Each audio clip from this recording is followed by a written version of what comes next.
I'm sitting down with Faisal Susiwala. He's a real estate broker with the most homes sold in Canada since 2017, and he's presently ranked number 2 in the world for Remax alone.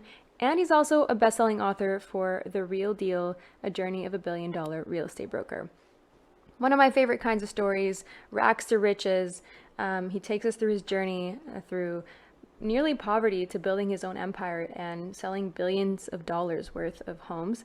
And yeah, let me know what you guys think. If you enjoyed it, please leave us a rating, a review, and don't forget to subscribe. And without further ado, let's get straight into it.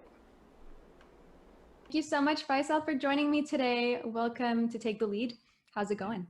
Thanks, Carine. Fine, thanks. How are you? Good, good. I wanted to start off today's conversation in a way that I start off maybe most of my interviews, where it's about your journey and how you are where you are today. In your book, I actually took the time to read it today and in the last few weeks, called The Real Deal. And it's really a typical rags to riches story. And I love reading those and talking about those during the podcast. Walk us through that a little bit. Well, thank you, and thanks for having me on.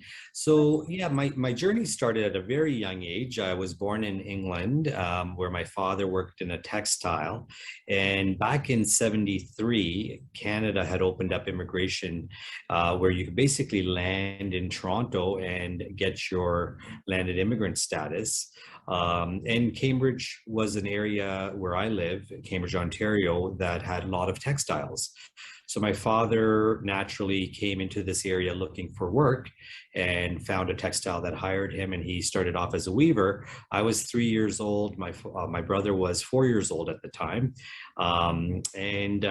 First generation immigrants, just struggling to make ends meet, rented a little apartment. And then 1975, something very tragic happened where my father had an industrial accident at his new job. He left the textiles and he went to a press, and he lost his right arm in that accident. So it was a very tough time, obviously, for my father and for my mother, who had to really work hard to help the family meet ends. And we were very young. I was 5, my brother was 6, so there was not a whole lot we could do to contribute.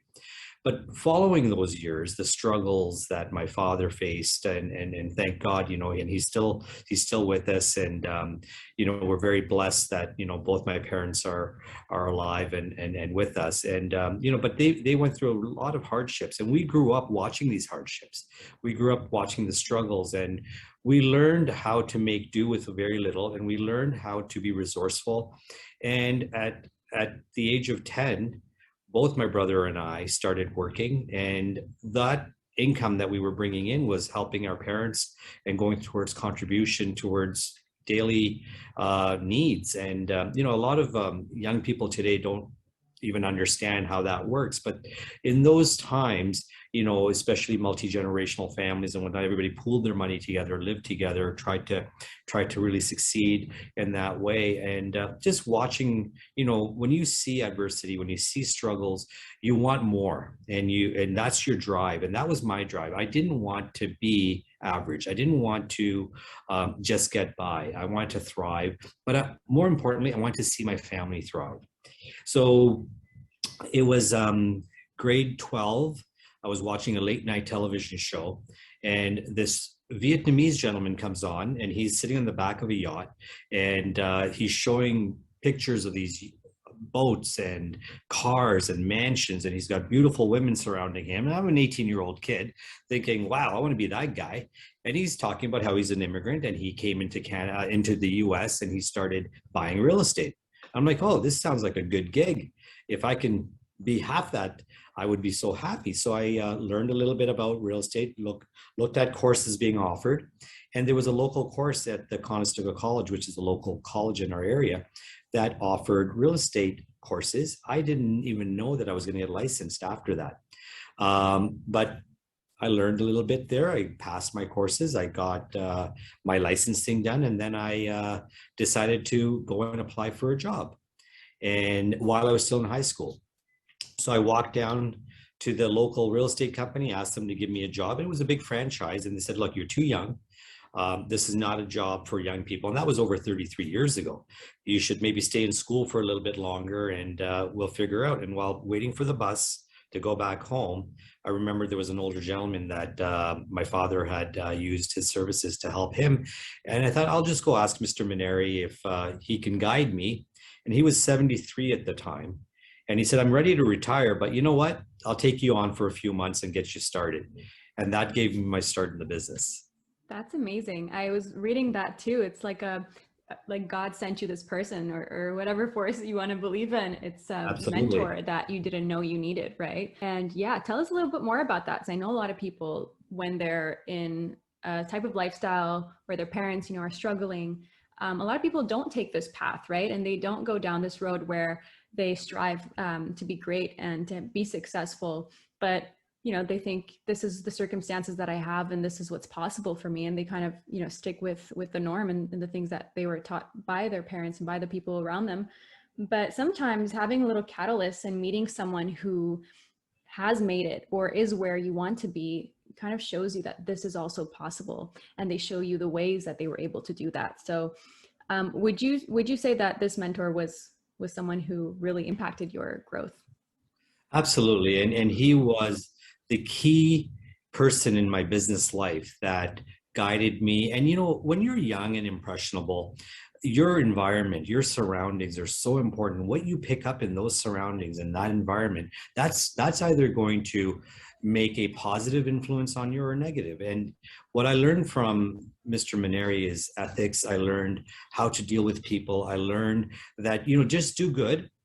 Don't worry about the money because the money will come. Look, it takes longer, but when Mm-hmm. it happens consistently and you get loyalty and you get this following. So, and it's not about, in my case, I was very fortunate. I had one very strong mentor in my life. I had many strong influences in my life. My parents, watching their work ethic, watching them work hard and to do what it took to survive and not give up. That was also in the back of my head that this is something that you grow up with and you are not handed and you're learning what that environment is teaching you. And similarly, if you get into the wrong influences and you're surrounding yourself with the wrong people, then they say you're the average of the five closest people to you, right? So that's a very important thing to learn because that environment can lift you or it can destroy you. So choose wisely. And it's not just financial that we're looking at. We're looking at, morals, values, ethics, behavior, drive, ambition, inspiration. So all of this needs to be coming from your surroundings. And I was very fortunate to be surrounded by some great, great people. And even in today's day and age, it's very difficult to pin down one person and say, can you be my mentor? Mm-hmm. And that's where it's important to, read books, attend not so much seminars on your business, but life seminars, how you can change your mindset, and more importantly, how you can create a heart set so that you're not just thinking with your head the entire time, you're thinking with your heart and you're saying, okay, what's better for the greater good? Is this something that I should be doing, or am I doing this just for financial gain? When you become that person that people trust and can relate to and resonate with, you don't have to ever pick up the phone. It doesn't matter which industry you're in. You don't ever have to pick up the phone and ask someone to give you business or to support your business. That business is going to start rolling in independently and it's just going to be organically coming to you. Yeah, I love that. I also come from immigrant parents, and they moved here when they were around my age. So our parents really did what they had to do. And I think they gave us the tools as well to see us succeed, right? To a certain extent. And the tools that they know is get an education, get a corporate job, because that's what most of them did, right? And that's what they know was the key to success at the time. And, bless their hearts, I think that's great advice. And also seeing how, maybe not having the language, maybe not having that background and having to fight to sustain a life and a family. And I love that you mentioned how seeing their hard work really inspired you, right? But nowadays, there's so many paths that one can take, whether it be real estate, whether it be social media, a lot of people who are influencers making money. So it's not the conventional path that a lot of, even the listeners right now who are in a corporate job listening to this say, well, how can I succeed without taking a conventional path? And I know you touch on that a little bit too, without struggling with getting an education, like a conventional education, getting a college degree, and just taking the leap and going into real estate. So someone who's listening to this right now, thinking of taking that leap, what would be a key piece of advice that you would give them? You follow your passion, and that it sounds very typical. Everybody says follow your passion. As an 18-year-old, when I came and told my mom and dad, and had just been accepted at 3 top universities, my marks were fantastic. And imagine, your parents who work in factories, labor. My father lost his arm in a factory. All they could think about is, if our kids do not get an education, they're going to end up working like us in a factory. And that's not why they brought us to this country. And, it was a very difficult conversation for me to have with my parents. In fact, my mother and father just were completely against it and said, there's no way we're going to ever allow this. It took a professor of education, who was my mom's uncle, to come in and convince my parents to allow me to get into this business, because in the first 2 months of real estate, I had done so well. So what I'm getting at here is, there is no conventional path. It's not that, okay, you get your high school diploma, you get your university degree, and then you go work for someone.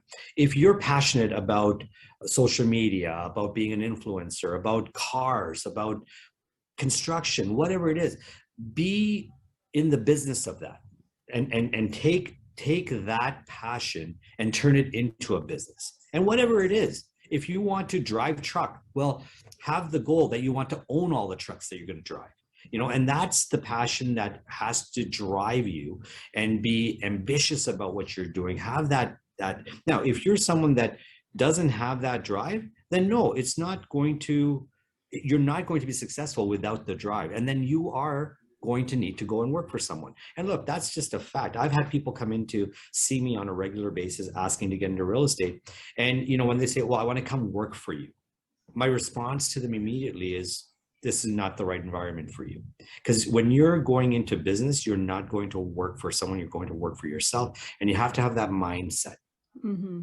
Yeah, I love that you mentioned that. I think people are so caught up on finding their passion, right? And saying, well, how are you so fulfilled doing what you do? And how can I be a business owner and do that and be successful while having a passion? And a lot of the times people don't realize that you don't have to have a business to follow your passion. You don't have to just take a risk and do something that maybe at the end of the day won't be beneficial to you. I think there's ways of finding passions in different aspects. Like if you like inspiring people, you could work at a company that has that kind of culture, maybe take a managerial role, or, work on social media, maybe do that as a side hustle and coach people online. I had spoken to someone on this podcast actually about doing that. And there's so many ways of finding different ways of having a passion. So I love that you mentioned that. Now, kind of a question I think everyone is wondering is, how do you become the person who sells the most homes? Like, do you sleep at night? Do you have a social life? How do you get to that level? As I said, that there were a lot of sleepless nights. There were a lot of 16-hour days, and I would never sugarcoat what you have to do to get there. And you've got to put in your time. People say, oh, you're an overnight success. Well, I'm an overnight success in 33 years. So it's not, there's no magic formula. It's a lot of struggles, a lot of blood and sweat and hardships to get through to get there. But if you do what you're supposed to do consistently, and not put the brakes on it, and not give up, and just stick to that one path, stay in your lane. And, I talk about, a lot of people will try to scale up very fast and try to do too many things. What I did was I took the same idea of saying, okay, what's everybody doing? And I scaled it down, and I became synonymous with my industry. So it doesn't matter which industry you are. You want to be the top of mind recall when they think about. So if you're selling cars, you should be the first name that comes into someone's mind when they think, I want to buy a car or sell a car. Branding is where it's at. So at a very, very early point in my career, I started watching. And it's not so much mentoring, but it's mimicking, and it's modeling excellence, but being creative about it. And what I started doing is seeing, what do the leaders in our industry do, and how are they doing it, and how can I do it? or do it better. So I saw, flyers were going out once every 6 weeks. And they would only go out in the springtime. And then there would be no flyers in the summer. And then the winter, I wouldn't really see anything. So I said, okay, you know what? I'll start doing flyers. But I started doing it every 3 weeks. And I did it consistently. I had no interruption to it. So I started investing in my brand, in my business. I wanted to get my face out there. It was 11 months before I got my first phone call off of those flyers. But I didn't give up. And when I saw that it worked, I ramped that up even more. Then I started creating my own brand. It's like, why would people give me a call? What do I have to offer? And that's where I started pushing the limits on everything I could do. I didn't once call anyone. I never once door knocked in my career, in my life. The only thing that I did was I started marketing. So I realized that there was a big gap in marketing. There were buses, benches, billboards. No one was on that stuff. Nobody was doing all that stuff 33 years ago. And that was because it was all sort of reserved for corporations to do. I said, no, I'm going to be that guy, especially in my town where no one is doing it. And I started becoming the guy that was in everyone's mailbox, was on the back of every bus, was on every bench, was on every billboard. And what I did was I reinvested back into my business. So every commission check I made, I wasn't investing 10%, 5%. I was spending 80% of my income back in. I did without. I didn't go on vacations. I didn't, because I was building up my business. So those were the struggles of my first 5 to 7 years in this business, to create a following. And then I started building up on that. Super interesting. It actually brings a thought to my mind, which is, if you had to start today, and I know the world was so different back then, right? How marketing back then was versus how it is today. But a lot of people, especially during COVID and the real estate hikes that happened, I feel like everyone knows someone who became a realtor. So what would be your advice to someone who's just starting off today? How would they apply these kinds of skills? I'll tell you, this is probably the most exciting time in my life that I have seen to start up a business or do anything, because let's go back, and you were probably not even anywhere near born at the time, but 33 years ago, a fax machine, which most people don't even know what that looks like anymore, used to be technology. Today, with what we have and how we've evolved, there was no internet, there was no Google, there was no search engines.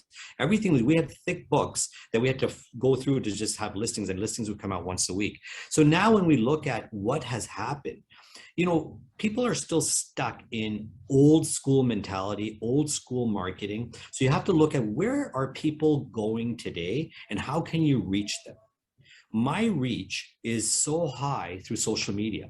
And I'm a dinosaur. I'm 51 years old, but I'm still very active on the social media end of things. And the reason is because it's free. Now, I do sponsored ads and I do Google retargeting and all of that. But initially, as someone starting out, and it doesn't matter which industry you're in, you could be a consultant, you could be a lawyer, you could be a mortgage broker, whatever business you're in, use your social media as your CRM, as your contact management system, as your Rolodex. What you're doing is you take absolutely everybody that you've ever come across, put them into your social media, follow them, have them follow you back. Now that is your platform for engagement. Because the number one thing that you need to do today, if you're starting up a business, is be engaged with your customer base, or with the source that you're trying to attract to you. And how you're going to do that is by daily postings. If you go onto my Instagram account, you'll see 2 to 3 postings a day. And I personally respond to absolutely every message that comes through, to every comment that comes in. And this is because I can send out a newsletter once a month, and that's going to go in someone's spam, or it's going to go in the garbage. But what I do on social media, it's in real time. When little Johnny gets his first goal at the soccer field, Realtor Faisal is saying, way to go, Johnny. Now, little Johnny's parents are saying, wow, this is really good. This guy sold us a house 5 years ago, but he's still engaged. He's still thinking about it. He's still talking to us. Now, in addition to that, you don't just rely on that. You also take a lot of the old school stuff. When's the last time you received a handwritten envelope with your name on it, with a handwritten card in it? When's the last? It's very rare. You get typed out envelopes, you get junk mail in your mail. I know that when I pick up my mail and I walk from the super mailbox to my home, I will go through the flyers and throw them into my recycling. But if I see a handwritten envelope, I'm going to take that in. I'm going to open it. I'm going to see, oh, who's writing to me? Because that's so personal. Mhm. Each day, 10 handwritten notes go out of my office each day. So somebody new starting out, you've got time. You've got lots of time. You know, people, I never get it when people say, you know, I've got no time. I've no, what are you busy? You're busy doing absolutely nothing. So get busy doing the things that are going to create some sort of response to your business. A handwritten note to a friend or to a bunch of colleagues or to your sphere of influence, people who are in a position to give you business, or just keeping in touch. Now you're going to be top of mind recall for them when they're thinking about any industry that is related to you. Wow, that is key advice. I think if so far, I think this is the most important thing that we've just spoken about. If you guys are listening right now, I'd suggest re-listening to this part because I don't think a lot of people do this enough. I don't think anyone does this enough, which is creating that value and building those relationships in some of the craziest ways. You know, you wouldn't think that writing notes would maybe bring you so far, right? In today's day and age, especially, but it's like we're kind of bringing it back to the basics and the way it was before. But that is super interesting. I love that. But you also touch on not just working hard, but working smart, right? So you've developed a sort of system that a realtor might have to follow to find that success, and you've mentioned that in your book as well. So do you mind expanding a little bit on that?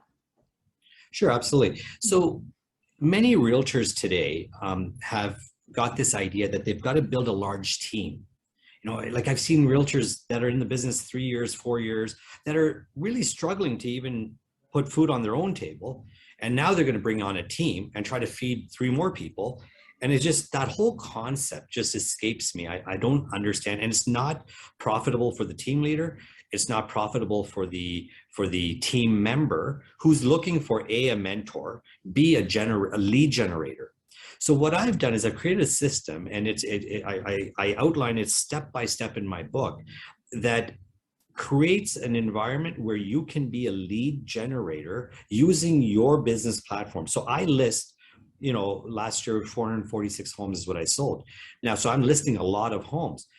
All of those homes are generating calls, buyers, other businesses coming out of that. So what I'm doing is I'm vetting all of those calls that are coming in, and I'm referring the buyers to several agents, and I call it my network.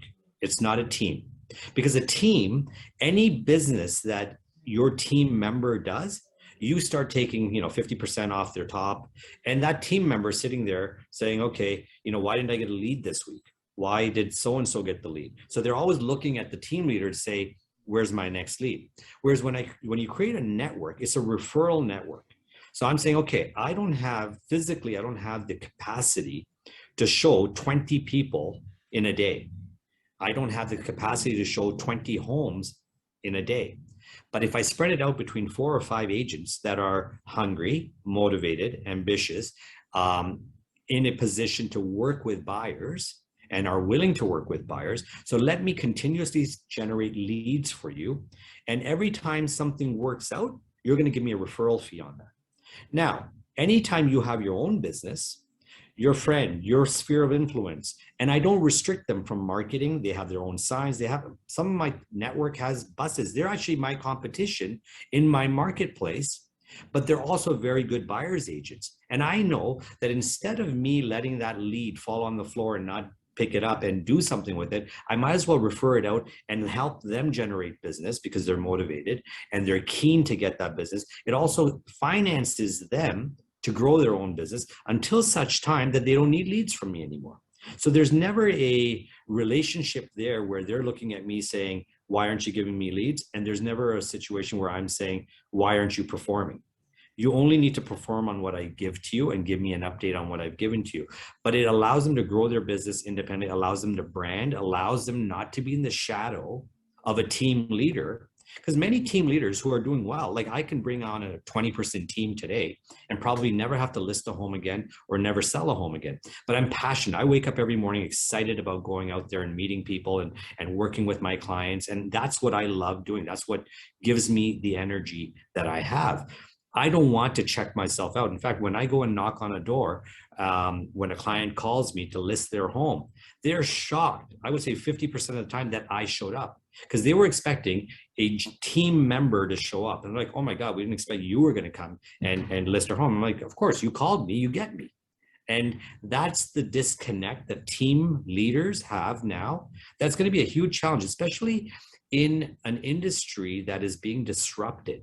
There's all kinds of disruptors out there. There's all kinds of online real estate companies, and you don't need to pay commission. You don't need. So every industry that's thriving is going to have disruptors. So your value is A, show up, and B, generate quality leads for your network, but don't take from them what you didn't generate.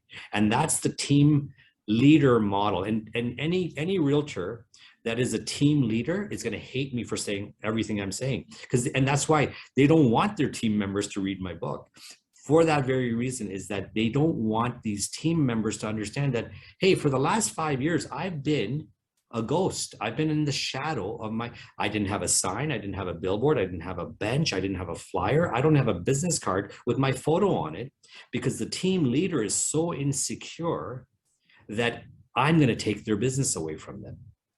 And this is the thing. So when you create a network, you're supporting each other, you're working with each other, and their efforts are beneficial to me, but their own efforts for their own business are beneficial 100% to them and them alone.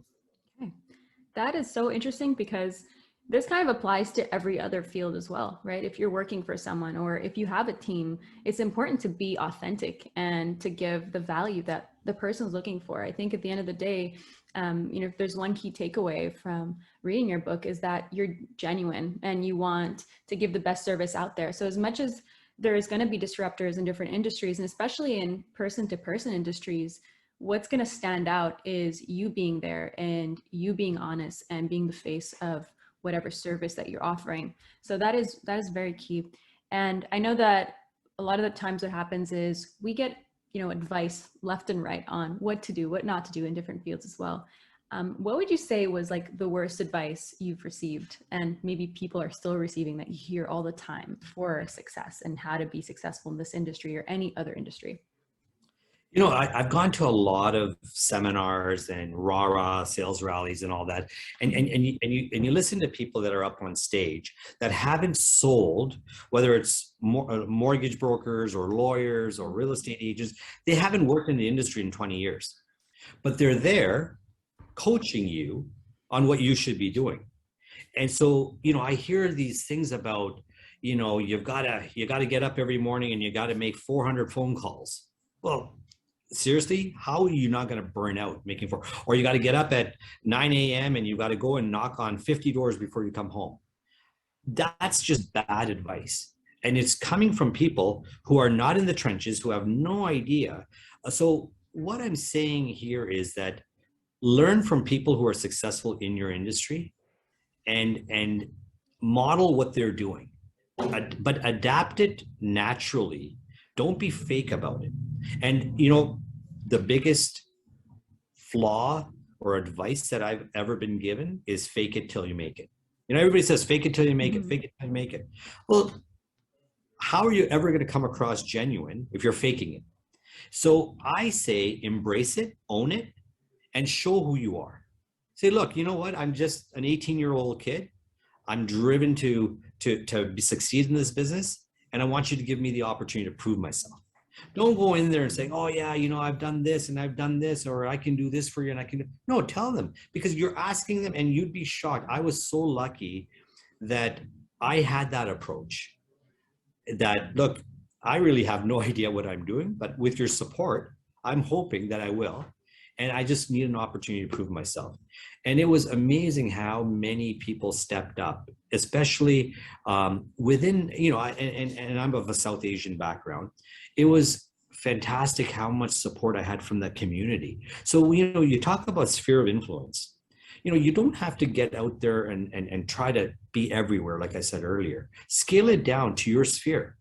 If you belong to a car club, if you belong to a knitting group, if you belong to a reading group, whatever it is, if you belong to a volunteer, like that's your sphere. Start there and work your way up. Don't try to be everywhere all at once, but be genuine with who you are and what you're doing. And don't take advice from somebody who's not in the business. Like it's got to be, or who's not in a similar business. That's not, I've taken advice from lawyers. I've taken advice from accountants, mortgage people. They're not in my business, but they have the same principles and they know exactly what they're doing on the marketing end of things and how to relate to people, how to talk with people, what to do, what kind of customer service to offer, and what to do to really gain someone's loyalty.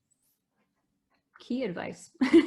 That's all I could say. I think there's one thing that's missing in today's day and age, which is the authenticity. And I'm going to mention that again, because on social media and all these platforms and people who are trying to market their business, a lot of the times people just want to look like they're this big shot, that their business is making millions and billions of dollars in revenue, when, you know, behind all that smoke, we know that it might not be true, right? So it might be a little bit difficult for a lot of people to be honest and to put their pride aside and be like, I'm just trying to be the best that I can be and I'm trying to give you the best service.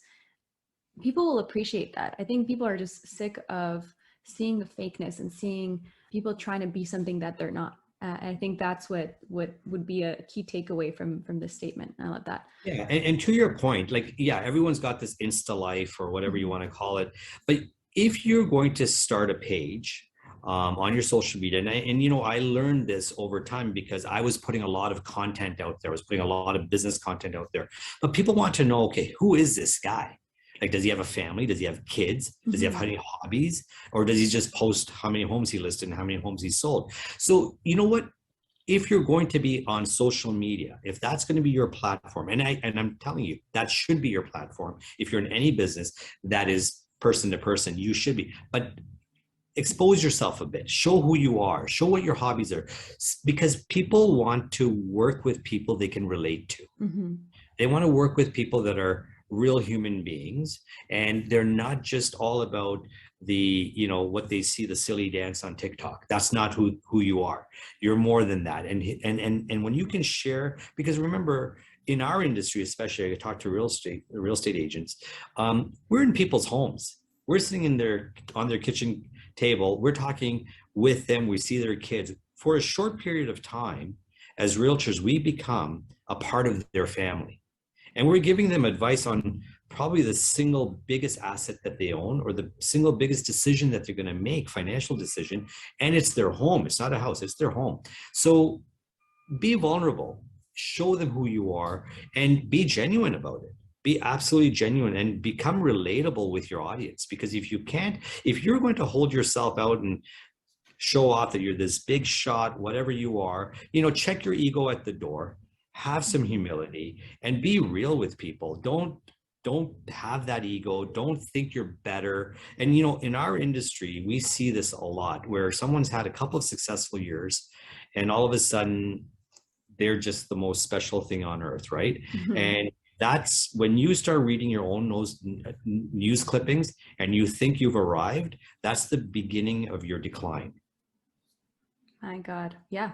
And that kind of also leads me to my next question for you, which is, at this stage, what is your driver? You've created all this success, this empire, you have a, you know, family and everything, and you've been able to showcase that. But how can you stay driven, and what does drive you? I know a lot of people, they think they're going to make it and then that's it, they're going to retire, right? So I wonder what that is for you. So I was hoping you would never ask me that question, to be honest with you. You know, truthfully, it's fear. It's fear. Really? Because when you come from a place where there was not abundance and where you struggled and you worked hard to get to where you are, there's nothing you want to have happen in your life that's going to take, and I'm not just talking financial, I'm talking about your whole life, what you've built, you know, the people that around you, your family, you've built this environment. And for me, today, my drive is fear, because I worry about my children. I have a 20-year-old son and a 16-year-old daughter, and my fear is about their future now. First, it was about me, and my family, my mom and dad, my sister, my brother. Then it was just about survival. Then it was about growing my business. Then it was about building my network.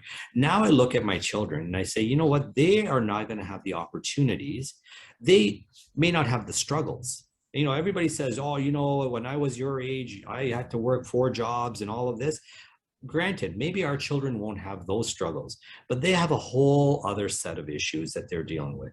There's mental health issues. There's social issues that are surrounded. And there's so much noise around our children today that we as parents may not understand and may not be able to relate to that. But they're also going to have challenges in society, in finance, in ability. You look at it, you know, 1982, 84, the average price in Cambridge of a home was about 55,000, and the average income in Cambridge household was 30,000. So it was 1.5 times. Today, the average income is 88,000, and the average price of a home is $1 million. So it's 10 times. How are our children ever going to be able to afford to buy a home? And how are our children going to understand financial literacy? And I talk about this in my book as well, is that we have failed our children by not educating them on what is a minimum payment, what is interest charges, you know, how many, you know, all of that stuff that we deal with, we haven't really educated our children. And I go to a lot of high schools and I talk about this as well. So it's very important that we as parents now, and me specifically, my fear comes from building up enough of a future for my children that they can grow that and have that, because I don't believe that this generation that's coming up today they're going to have that opportunity unless they're an influencer or a gamer. Then they have that. You know, it kind of gives me goosebumps thinking about it, because this is something that I also talk a lot about with our friends, like my husband and I, and a lot of our friends are actually starting to have kids, and it's a common topic of discussion, which is like, how can we afford a house? Like, as an engineer, as a lawyer, coming out, you know, graduating, having years of experience, and these houses at such crazy prices, and having families, like it's really something that we have to think about. And as someone who does have a corporate job, it's just going to be a lot harder, or someone who has a 9 to 5 and has salary. What we're seeing is that it's people who, like you said, are influencers, have multiple side hustles, have a lot of things going on that can generate other streams of income, that are able to afford these kinds of things, right? And I think it's definitely something to think about. And I don't think anyone has a solution for it, but I do think that we do have to be a little bit more creative with that. But on the other side of that same token, we have kids, and a lot of people are successful, and you know, if you're a doctor, if you're someone who's listening to this who has a lot of money and are trying to raise a family, maybe this is a question that you might not be able to answer. And I know, like, we can ask this question to a lot of people and they'll have the same response, but how do you raise children who have that drive and aren't too spoiled or too used to a certain way of living that's provided by their parents? Like, how can you raise them to have that same drive that you did without going through what you went through? Yeah, and that's always a challenge. You know, you know, the word entitlement comes up a lot, right? When we talk about the young generation today, I think it's important to involve them at as soon as they're able to involve them, to really make it known to them and give them that thought process that, look, it's not easy. It's like, yeah, I love this lifestyle, but that's a lifestyle that my mother and father have afforded me. And if I want that lifestyle, I'm going to have to make something of my life. And look, it might be education. It might be, they might need to become an entrepreneur. They might need to do something beyond the norm. But we as parents also have a responsibility at this point to look at investing into their future, helping them, partnering with them. My son, my nephews, I said to them very early on, as soon as you guys start saving a little bit of money, I don't care how much it is, you're going to invest that money into real estate, into a rental property. And I'm going to help you. I'm going to help you. I'm going to help you get the loan. I'm going to help you top up the down payment. It's money you're going to owe me, but I'm going to help you because I want you to start understanding. And you know, my 23-year-old nephew and my 21-year-old nephew pulled together $60,000 and bought their first townhouse last year. That townhouse has gone up $300,000 in a year. Now you talk about two kids that put $60,000 together, and they're already up significant amount of money on that. And I told them they're never allowed to sell it, because that one townhome is going to help them pay for their start, pay for their weddings, pay for their own homes, and they're going to extract the equity out of it. But that's the kind of financial education that we have to start giving her. But we have to help them. There's no question that this generation, look, it's sad to say, they're either going to have to wait until we're dead and inherit it, or we're going to have to teach them how to grow that and manage it and keep that going. Because if they don't, they're going to be, it's a cycle. And it happened after, the baby boomers had that after every, the war, people came back, industrialization happened, and that generation became very wealthy. But then they left their money to the next generation, who then struggled. And now my generation had the opportunity to grow. And now we have to save that and protect that for the next generation to come, but also teach them how to manage it. Because if you just hand it to them, that's not going to last very long. That's true. That's very true. And I think there's a lot of ways that we can educate ourselves to take whatever money we have and whatever income that we're making from our jobs and turn that into a stream of cash flow, like you said, investing in the house, pulling out that equity and putting it into something. So definitely a lot of lessons to learn, something that we don't really teach in high schools. We don't teach in schools at all. It's you have to go out there, unfortunately, and find it yourself. So it's a great wake up call. Yeah, and in this generation, it's again, not trying to poo-poo on them, but it's a spending generation. It's a minimum payment generation. Whereas our parents, first generation, were, if we didn't have the cash, we didn't buy it. And if I wanted to buy a pair of shoes, and they definitely were not Nikes, I would have to calculate $2.60 an hour is what my mother was making working in a factory. So if that shoe costs $12, I was thinking, okay, my mom's got to work 5 hours to just come up with that money. This young generation, my son came to me when he was much younger. He goes, Dad, these Yeezys or whatever, they're like, I can get them for like $300. I'm thinking, $300? It doesn't matter whether or not I could afford it or not, but I had to teach him the lesson that, look, the average individual minimum wage is $15, right? So how many hours does one have to work? They have to work 20 hours to make that $300. And then there's taxes that come off of it and all the source deductions and whatnot. So technically they're going to work 30 hours before they can buy that pair of shoes. Do you still want to buy those shoes? And, it gave a moment of pause or reflection to say, wow, that's 30 hours of labor before I can go and buy something. So it's important that we teach them. And obviously we do way too much for our kids, and we spoil them way too much because we didn't have those things. But hopefully we're also giving them the lesson that, look, if you want fine things in life, you're going to have to work for it and not wait for it to be handed to you. Yeah, that's 100% true. And I think that's something that a lot of people maybe don't think about until they're put into that situation. But it's definitely a good wake up call, like I said, to start thinking about it early on, because it's a different world. And unfortunately, the tools that maybe our parents had won't really apply to what we need to survive right now, right? To be able to afford a house, be able to raise a family, etc.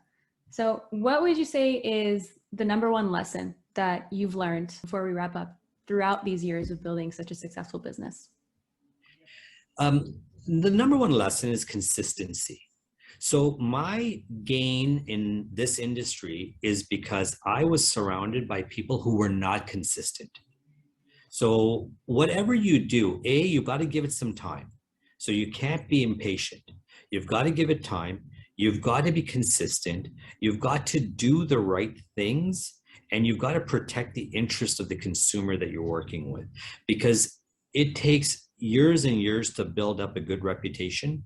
And all you have to do is one flaw or do something wrong that you're going to lose all of that effort. So consistency, honesty, and just doing good by people. It's just that golden rule, right? Just be good and don't think about your interests first, because your interest will always get fulfilled when you're doing the right thing for someone. Love that. And one thing that I love asking everybody, because it gives us so much insight on your drive and the way that you are. And it's a big key to success, I think, which is, what's your morning routine like? Do you wake up early? Are you a late riser working at night? I'd like to know that. Wow. Yeah. So I can't even lie because if any of my friends hear this, they call me out on it. So no, I cannot get up early. I'm not an early riser at all, but I do work late. So, in our business, we're working a lot of evenings, especially when you're doing offers and listings, you're working when people come home. So I'm a night owl. I'm up till 2 a.m. sometimes. So I like to sleep in, and I never have an appointment before 11 a.m. So 11 a.m. is my first appointment. And even that I get angry about sometimes. But, when I can, and I should do it more often, but I like to, get on my Peloton or go for a walk or just, clear my head. I love having me time because that's, in my day, I rarely have that. So I need to have that. And sometimes it's just mindless television or news, shame to say, or in watching Netflix, a couple of hours a night. I need that downtime because I've exhausted my brain mentally from the amount of talking and just whatever I'm doing. But I've never gotten up in the morning and said, I don't want to face today. That I wish how many people get up in the morning and say, oh man, I wish I didn't have to work today. The days that I don't have to work, I feel like I'm missing something. So, for my routine, it's that. Then it's coming into the office and I have 3 great assistants that work for me. They're not agents, they just work for me. So I come in and they try to get me out of here. They call me like a bull in a china store. And so they give me my stuff and I go out for the day and I have my listing appointments all day. I try to get home at least a couple of hours between that 4 to 6 so I can catch my family for dinner. And I never work physically. I'm never available Friday, Saturday, or Sunday. And that sounds very odd coming from a realtor. But because I'm listing homes, I try to list them Monday to Thursday.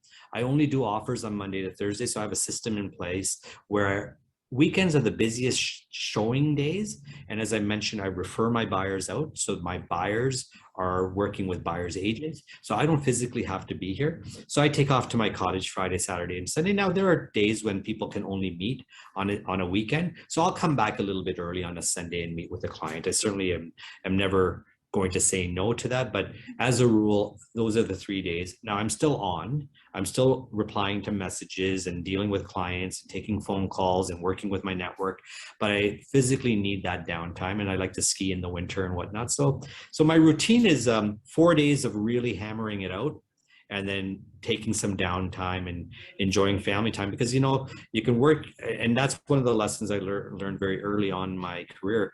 I worked with a lot of, I was 18, and the next youngest person was 45 at the time.